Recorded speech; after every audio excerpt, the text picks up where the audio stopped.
Hello, friends, and welcome back to Malicious Compliance Stories. Let's start our video with a story about a young adult who outsmarts his tech-savvy but overprotective parents in a hilarious battle over internet access. But before we begin, best way to support our channel is to leave comments, like, and subscribe with the turned-on bell so you don't miss the new video every single day. Here we go. You broke the entire internet again, Mom. So just a little bit of context. My parents do not approve of me playing video games, and they've made that clear. Even though I tell them that just because I'm on my computer, it doesn't mean I'm playing video games, they don't really listen. I'd understand them if my life was absolutely crap, but in reality, I've got a full-time job over the summer with good pay, and afterwards I'm moving out to go back to the top-rated university in my country. So I wouldn't exactly say video games have ruined my life. Anyway, one day I get home and log into my computer, but my Steam and Discord wouldn't connect. I thought at first the servers may be down, but they weren't. I used mobile data to ask my friends what was up, and they said everything was fine. After digging around a bit, trying to reset the internet router, changing from static IP to dynamic, etc., I finally figured out what it was. My mother had put a child safety lock on the internet modem. Yep, child safety. The purpose of this lock is to prevent your kids from going on dangerous sites or sites they shouldn't be on. My mother did this as she saw she can choose to block video game sites, so she immediately pounced on that. What she didn't realize, however, is that since this is a child safety filter, stuff like porn sites also gets blocked. And as a single 18-year-old, this was kind of a problem for me. I asked my mother if she'd done anything with the internet, and she told me that she'd blocked video game sites so I could go outside and do something more productive, which was exactly what I'd expect. Instead of going out and doing whatever the hell non-gamers do, I went to my router settings to see if I could change it back, but I couldn't, as the safety lock was done from her email account. Our router is Virgin Media, and her account owns it.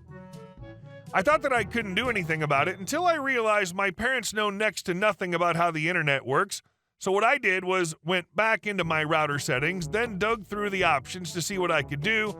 At first I was thinking I should put my computer into modem mode, which basically stopped any Wi-Fi connections and internet only went through Ethernet connections, which at the time only my PC was connected to.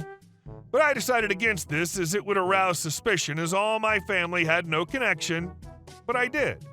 Instead, I decided to go into the Mac filtering settings and found the address of all the devices that are connected to our network.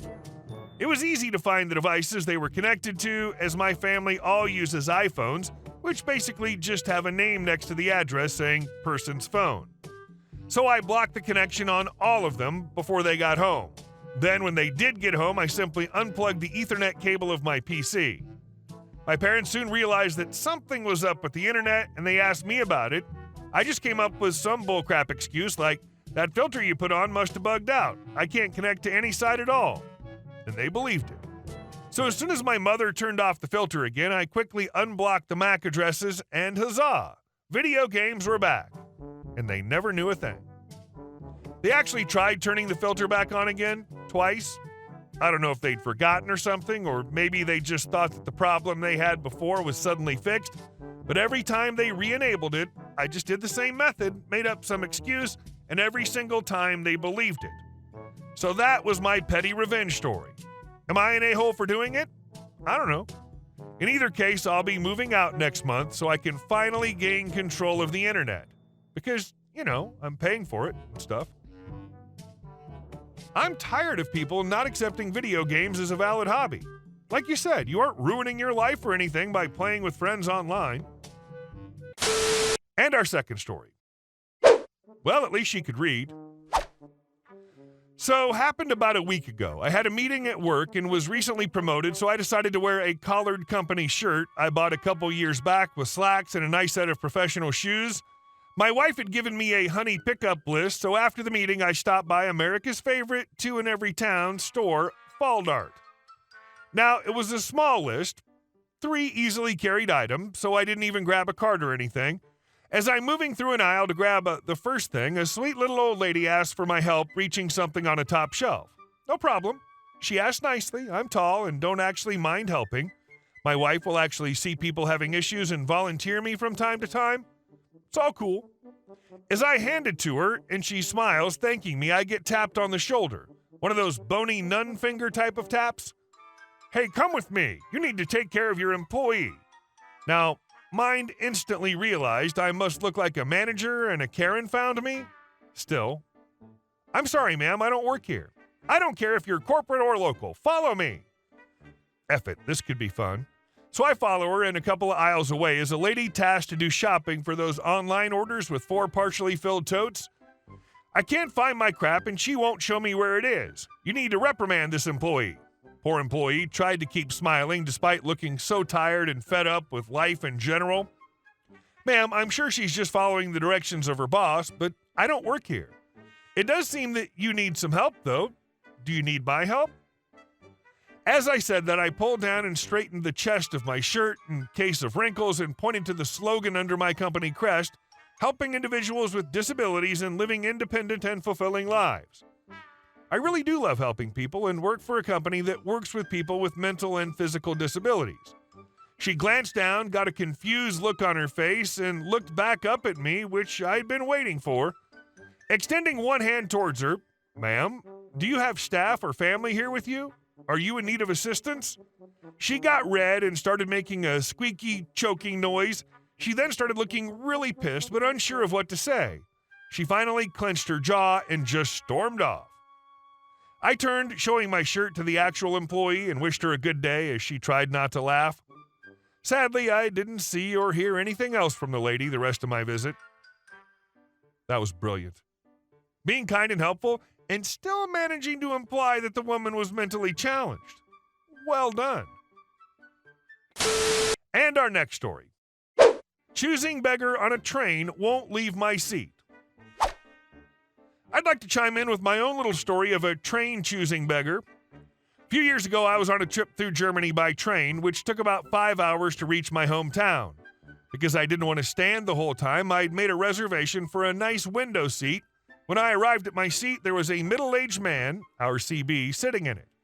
I didn't blame him. There was no way he could know this seat was taken. There were little displays above the chair showing reservation details, but these displays were quite unreliable. In this case, they didn't show anything at all. I double-checked the seat number on my ticket and politely addressed the man. Me. Excuse me, I'm afraid this is my seat. I have a reservation. CB.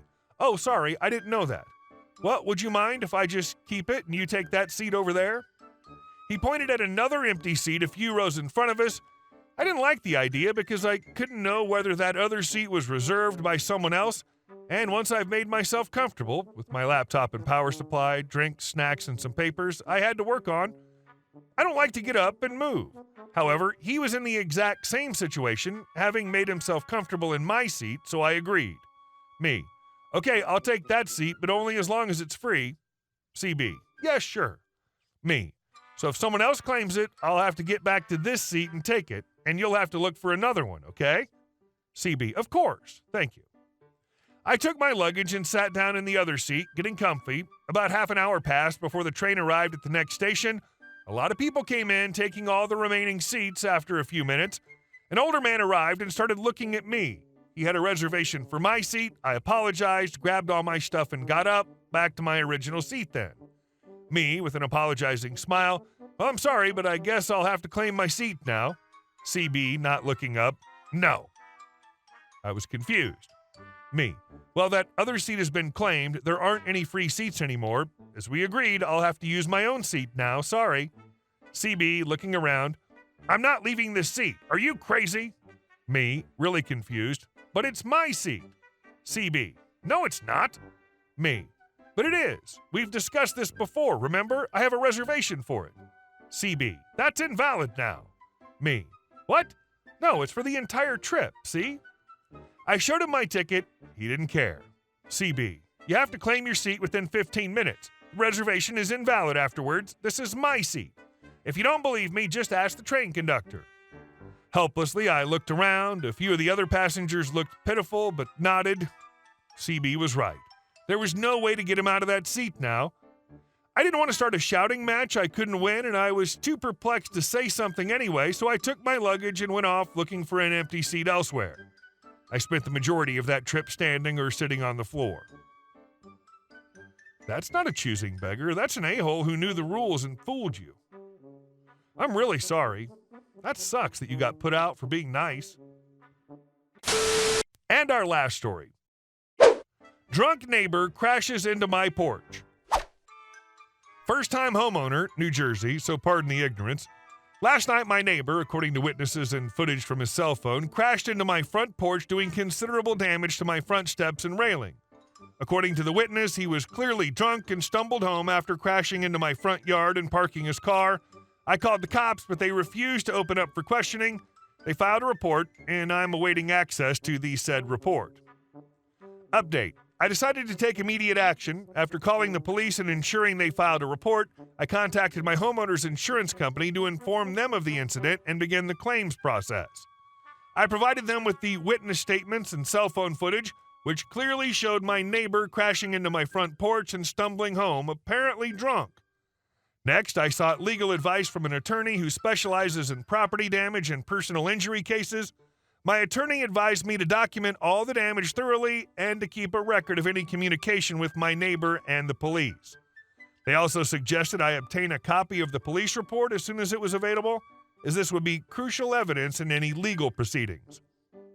When the police report was ready, it corroborated the witness statements and footage, providing a solid foundation for my case. My attorney sent a formal letter to my neighbor demanding compensation for the repairs and informing them of my intent to pursue legal action if necessary. Given the clear evidence and the gravity of the situation, my neighbor's insurance company quickly stepped in to cover the cost of the repairs to my front porch, steps, and railing. The repairs were completed efficiently, restoring my home to its original condition.